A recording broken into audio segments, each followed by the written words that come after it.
కదా ఇదే కదా నీ కథ ముగింపులేనిదై సదా సాగదా నీ కంటి రెప్పలంచున మనస్సు నిండి పొంగిన ఓ నీటి బిందువే కదా నువ్వెతుకుతున్న సంపద ఒక్కొక్క జ్ఞాపకానికి 100 ఏళ్ల ఆయువుందిగా ఇంకెన్ని ముందు వేచనో అవన్నీ వెతుకుతూ పదా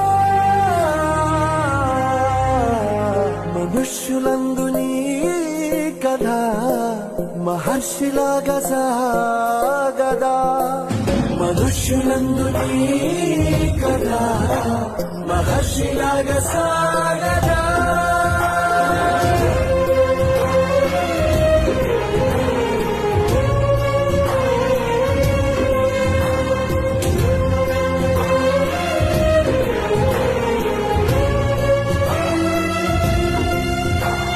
ఇదే కదా